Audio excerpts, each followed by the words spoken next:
আসসালামু আলাইকুম প্রিয় শিক্ষার্থীরা, গোলাম মোস্তফা মডেল কলেজের পক্ষ থেকে আয়োজিত দ্বাদশ শ্রেণীর অনলাইন ক্লাসে তোমাদের আমন্ত্রণ জানাচ্ছি। আমি মেহেদি হাসান, প্রভাষক, উৎপাদন ব্যবস্থাপনা ও বিপণন, গোলাম মোস্তফা মডেল কলেজ। আচ্ছা, তোমাদের যে সেমিস্টার পরীক্ষাটি অনুষ্ঠিত হয়েছিল সেখানে 3টি অধ্যায়ের উপর পরীক্ষা অনুষ্ঠিত হয়েছে। আজকে তোমাদেরকে আমি চতুর্থ অধ্যায়ের উপর আলোচনা করব। আচ্ছা, তোমাদের চতুর্থ অধ্যায়টি হচ্ছে বাজার বিভক্তিকরণ ও বাজার বিপণন মিশ্রণ। আচ্ছা, বাজার বিভক্তিকরণ ও বিপণন মিশ্রণ আলোচনা করতে গেলে প্রথমেই যেই বিষয়টি আসে সেটা হচ্ছে বাজার কি। আচ্ছা, বাজার হচ্ছে মূলত এমন একটি জায়গা বা স্থান যেখানে আমরা ক্রয় বিক্রয় পণ্য বা সেবা ক্রয় বিক্রয় করে থাকি, বা একটা নির্দিষ্ট পণ্য বা সেবার সেট যেখানে উপস্থাপিত হয় সেটাকে মূলত বাজার বলা হয়।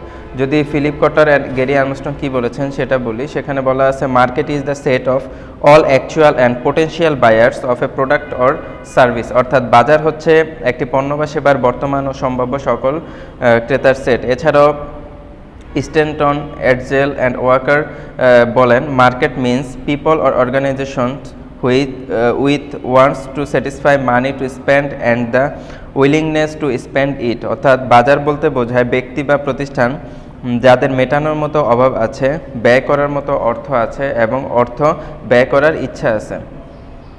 আচ্ছা, এবার আসি বাজারের বৈশিষ্ট্যে। আচ্ছা, বাজারের বৈশিষ্ট্য মূলত এখানে প্রথমে বলা আছে গঠন। পণ্যের বর্তমান ও সম্ভাব্য ক্রেতাদের নিয়ে বাজার গঠিত। যারা বর্তমানে পণ্য কিনছে তারা বর্তমানে ক্রেতা, আর যাদের ভবিষ্যতে কেনার সম্ভাবনা আছে তারা হলো সম্ভাব্য ক্রেতা। অর্থাৎ ক্রেতারাই বাজার গঠন করে। ক্রেতা ব্যক্তি বা সংগঠন হতে পারে। অর্থাৎ ক্রেতা একটি প্রতিষ্ঠান একটি বৃহৎ আকারে পণ্য বা সেবা বাজার থেকে ক্রয় করতে পারে, আবার একজন ব্যক্তিও তার দৈনন্দিন কার্যক্রম মেটানোর জন্য পণ্য বা সেবা ক্রয় করতে পারে। এই জন্য এখানে বলা আছে ক্রেতা ব্যক্তি বা সংগঠন উভয়ই হতে পারে।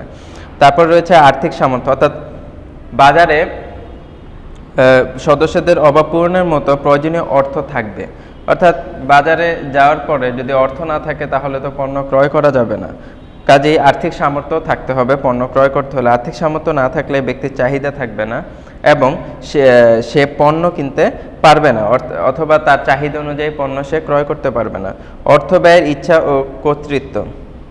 বাজারে অর্থ ব্যয় করার ইচ্ছা এবং অর্থ ব্যয় করার বা পণ্য কেনার কর্তৃত্ব থাকবে। যেমন কৃপণের অর্থ ব্যয় করার ইচ্ছা থাকে না বলে তাকে বাজার বলা যাবে না।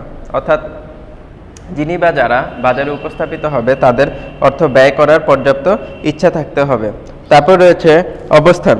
ভোক্তা বাজারের ক্রেতারা বিক্ষিপ্তভাবে বিস্তীর্ণ এলাকায় ছড়ানো ছিটানো থাকে।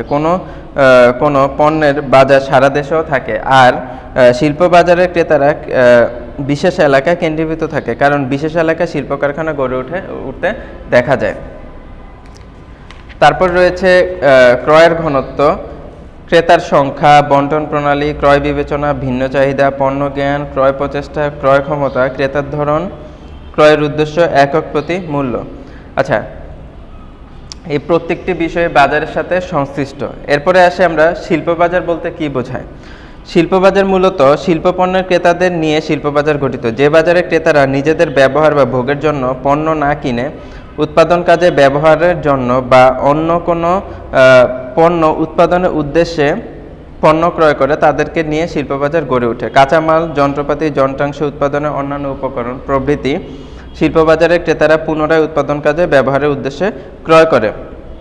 যদি শিল্পবাজার সম্পর্কে কতিপয় রাইটের সংজ্ঞা বলি, এখানে বলা আছে হেনরি এসেল কি বলেছেন, industrial buyers buy products and services that they use to further process other products.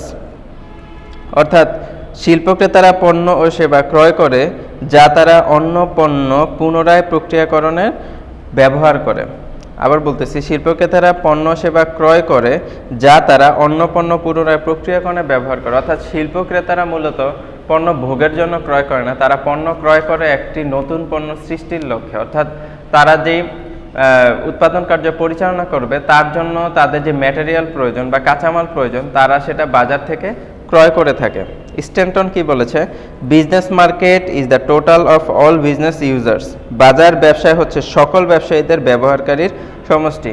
অবশ্যই, কারণ হচ্ছে বাজারে শুধুমাত্র দৈনন্দিন ক্রেতাই থাকে না, এখানে শিল্প ক্রেতারাও থাকে বা শিল্প পরিচালনা করার জন্য যে সকল ম্যাটেরিয়াল প্রয়োজন সেগুলা ক্রয় করার জন্য যে সকল ক্রেতা প্রয়োজন তারাও বাজারে উপস্থাপিত থাকে। তারপর হচ্ছে শিল্প বাজারের বৈশিষ্ট্য, যেমন রয়েছে এখানে প্রথমে গঠন। শিল্প পণ্যের ক্রেতাদের নিয়ে শিল্প বাজার গঠিত। শিল্প বাজারে ক্রেতারা পুনরায় উৎপাদন কাজে ব্যবহারের জন্য পণ্য সামগ্রী ক্রয় করে থাকে। তাহলে তাদের শিল্প বাজারের বৈশিষ্ট্য মূলত তাদেরকে কেন্দ্র করে গঠিত হয়। তারপর রয়েছে ব্যবহার।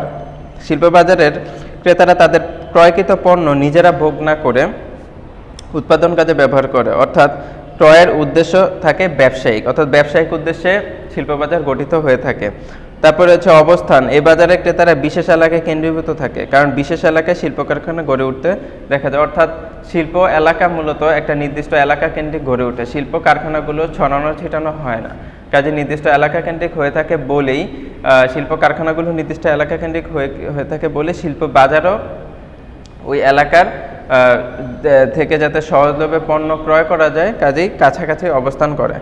তারপরে হচ্ছে ক্রয়ের পরিমাণ। যেহেতু উৎপাদন কাজে ব্যবহার করা যায় সেক্ষেত্রে শিল্প কারখানা মালিকরা একসাথে অনেক পণ্য ক্রয় করে বা বিপুল পণ্য ক্রয় করে থাকে, তো তাদের ক্রয়ের পরিমাণ বড় হয়ে থাকে।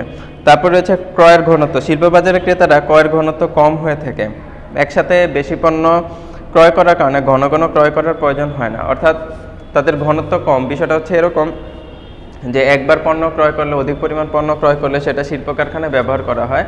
তো যেহেতু অধিক পণ্য ক্রয় করা হয় কাজে ঘন ঘন তারা পণ্য ক্রয় করতে চায় না। ক্রেতার সংখ্যা। শিল্প বাজারে ক্রেতার সংখ্যা কম হয়ে থাকে, যেহেতু একজন ক্রেতাই বিপুল পরিমাণ পণ্য ক্রয় করে সেক্ষেত্রে ক্রেতার পরিমাণ অবশ্যই কম থাকবে। বন্টন প্রণালী। এ বাজারে ক্রেতার সংখ্যা কম এবং ক্রেতারা বিশেষ স্থানে কেন্দ্রীভূত বলে সাধারণত প্রত্যক্ষ বন্টন প্রণালী ব্যবহৃত হয়, অর্থাৎ বন্টন প্রণালী ক্ষুদ্র হয়ে থাকে। এছাড়া রয়েছে ক্রয় বিবেচনা, দীর্ঘমেয়াদী চুক্তি, পণ্য জ্ঞান, ক্রয় ক্ষমতা, সরবরাহকারীর মাধ্যমে ক্রয় ইত্যাদি বিষয়। তারপরে এখানে ভোক্তা বাজার ও শিল্প বাজারের মধ্যে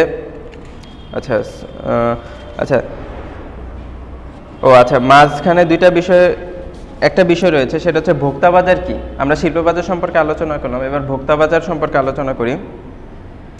ভোগ্যপণ্য ক্রেতাদের নিয়ে ভোক্তা বাজার গঠিত, অর্থাৎ যে বাজারে শুধুমাত্র ভোক্তারাই অবস্থান করবে, যারা পণ্য ক্রয় করে ভোগ করবে মূলত তাদের নিয়েই এখানে আলোচনা করা হয়।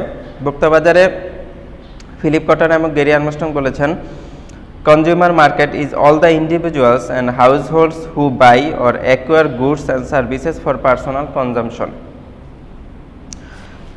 অর্থাৎ ভোক্তা বাজার হচ্ছে ব্যক্তি ও পরিবার যারা ব্যক্তিগত ভোগের জন্য পণ্য সেবা ক্রয় করে থাকে। এছাড়াও রয়েছে পিটার ডি বেনেট, উনি বলেছেন, consumer markets are the most visible markets which consist of individuals customers who buy products for their own use or for use by other members of their households. অর্থাৎ ভোক্তা বাজার হচ্ছে অধিক দৃশ্যমান বাজার যা ব্যক্তিগত ক্রেতা নিয়ে গঠিত, যারা নিজেদের বা পরিবারের সদস্যদের জন্য বা ব্যবহারের জন্য পণ্য ক্রয় করে থাকে। ভোক্তা বাজারের বৈশিষ্ট্য শিল্প বাজারের মতোই, তবে কিছু কিছু ক্ষেত্রে একটু পার্থক্য রয়েছে, যেমন গঠনগত পার্থক্য রয়েছে। এখানে মূলত ভোগ্যপণ্যের বাজার এটা, যেহেতু এখানে ভোক্তারা অবস্থান করে তাদের পণ্য ভোগ করার জন্য পণ্য ক্রয় করে, সেক্ষেত্রে শিল্প বাজারের সাথে এটার গঠনগত একটু পার্থক্য বিদ্যমান। ব্যবহার। ভোক্তা বাজারের ক্রেতারা সাধারণত তাদের ক্রয়কৃত পণ্য ব্যক্তিগত বা পারিবারিক কাজে ব্যবহার করে। অবস্থান। যেহেতু ভোক্তা বিপুল পরিমাণ তাই ভোক্তা বাজারও ছড়ানো ছিটানো হয়ে থাকে। তারপরে ক্রয়ের পরিমাণ। ভোক্তা বাজারে মূলত অল্প থেকে অধিক পরিমাণ পণ্য ক্রয় করা হয়ে থাকে। যাদের আর্থিক সামর্থ্য কম তারা পণ্য কম ক্রয় করে, যাদের আর্থিক সামর্থ্য ভালো তারা অধিক পণ্য ক্রয় করার চেষ্টা করে বা চাহিদা অনুযায়ী পণ্য ক্রয় করে থাকে। এছাড়াও ক্রয়ের ঘনত্ব রয়েছে, ক্রেতার সংখ্যা, বন্টন প্রণালী ইত্যাদি বিষয় রয়েছে। তারপরে এখানে